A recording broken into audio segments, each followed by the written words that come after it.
सेविका हैं वो है मधु कंकरिया। सना सना हाथ जोड़िए से अभिप्राय हैं, छोटे छोटे हाथ जोड़कर जो सिक्किम की जो युवतियां हैं वो भगवान से प्रार्थना करती हैं हमारे अंदर जितनी भी तामसिकताएं हैं, बुराइयां हैं, अवगुण हैं, पाप हैं, वो सभी दूर हो जाएं। इसके आप इस लेसन के 10 क्वेश्चन आप पहले कर चुके हैं।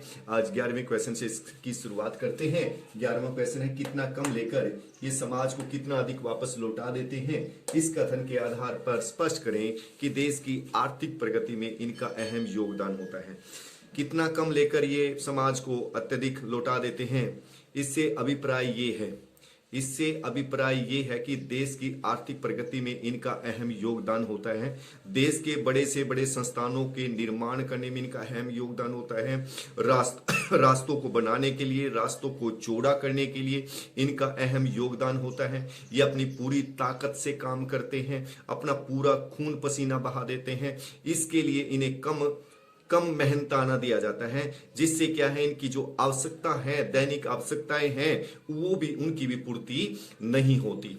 इसके बाद क्या है जो इसमें बताया गया है कि ये क्या है सड़कों का निर्माण करते हैं। सड़कों के निर्माण से क्या होता है कि आने जाने में सुविधा होती है। जो कच्चा माल होता है, कच्चे माल को क्या है एक स्थान से दूसरे स्थान पर ले जाया जा सकता है। ये बांध निर्माण का काम करते हैं। बांध से क्या होगा, बिजली का उत्पादन होगा, सिंचाई के लिए उसका प्रयोग होगा। ठीक है, अनेक बड़े बड़े उद्योगों के निर्माण में इनका अहम योगदान है। ठीक है, इस आधार पर हम कह सकते हैं कि ये देश की प्रगति में इन लोगों का अहम योगदान है।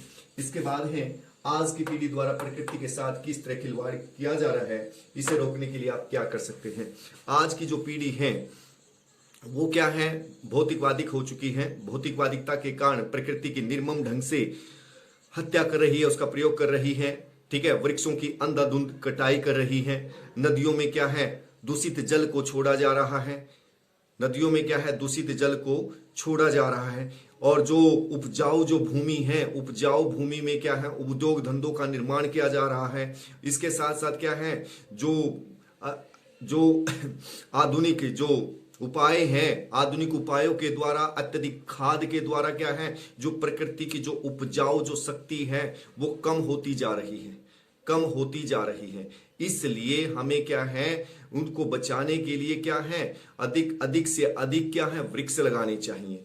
ठीक है जी। इसके बाद नदियों का जो उद्योग धंधों का जो प्रदूषित जो जल है उसकी जो जल की जो निकासी है वो अलग से होनी चाहिए। नदियों को साफ सुथरा रखना चाहिए।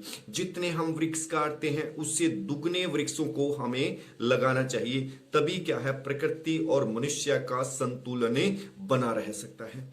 इसके बाद है प्रदूषण के कारण स्नोफॉल में कमी का जिक्र किया गया है।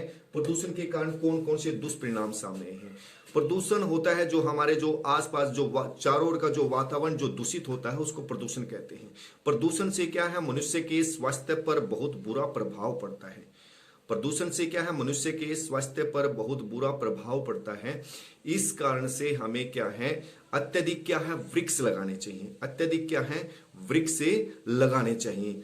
ठीक है, ताकि हम दूषित हवा से बच सकें। इसके बाद इसमें बताया गया है कि वायु प्रदूषण होता है, ध्वनि प्रदूषण होता है, जल प्रदूषण होता है।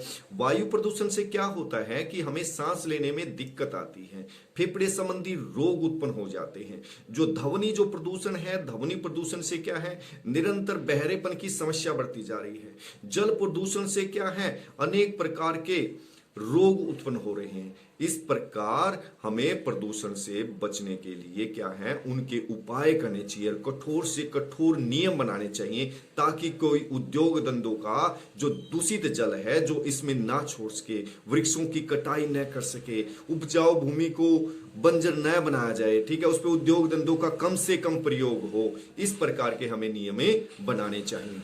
इसके बाद है कटाव में किसी दुकान का न होना उसके लिए क्या वरदान है। कटाव क्या है भारत का स्विट्जरलैंड कहा जाता है। यहाँ प्रकृति की सुंदरता असीम है। ठीक है जी। यहाँ पर जाकर क्या है लोगों को अद्भुत शांति मिलती है। लोग ऐसा महसूस करते हैं कि मानो वो परमात्मा के नजदीक आ गए हों। ठीक है जी। इसके बाद इसमें बताया कि कटाव पर किसी भी दुकान का न होना। दुकान यदि दुकान होगी तो भीड़ होगी, भीड़ होगी तो वहां गंदगी फैलेगी, लोग कूड़ा कचरा वहां फैलाएंगे। ठीक है जी। इससे क्या है, जो उसकी जो प्रकृति की जो सुंदरता है वो कम होती चली जाएगी। लेकिन इस कारण से आज भी क्या है, कटाव पर दुकान नहीं है, मानो ये उसके लिए क्या है, वरदान है। इसके बाद है प्रकृति में जल संचय की व्यवस्था किस प्रकार की है। प्रकृति में जल संचय की व्यवस्था बड़ी अच्छी है। सर्दियों में क्या बर्फ के रूप में जल को इकट्ठा किया जाता है। जब गर्मियों में क्या है, जब लोग जल के लिए हाहाकार मची होती है, लोग प्यासे होते हैं, उनकी प्यासों को शांत करने के लिए जब वो बर्फ पिघल कर क्या है, उनके जल के पीने के पानी के लिए क्या है, उसका प्रबंध किया जाता है, उसकी व्यवस्था की जाती है, उसका प्रयोग किया जाता है।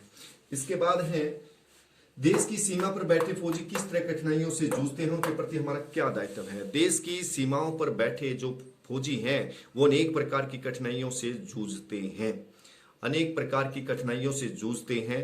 जहां क्या है, बर्फीला क्षेत्र है, बर्फीले क्षेत्र में बर्फीली हवाओं से, तूफानों से उनका सामना होता है, वहां जहां क्या है, सब कुछ, एक पेट्रोल को छोड़कर सब कुछ जम जाता है। इतनी कड़कड़ाती ठंड में, पोख और माह के महीने में क्या है, ये हमारे क्या है, सुरक्षा करते हैं, जो फौजी हैं हमारी सुरक्षा करते हैं। जो रास्ते बड़े खतरनाक होते हैं, जिन पे आना जाना बड़ा मुश्किल होता है, ये अपने जीवन की परवाह किए बिना उन रास्तों से गुजरते हुए हमारे आने वाले कल की सुरक्षा करते हैं, हमारी रक्षा करते हैं।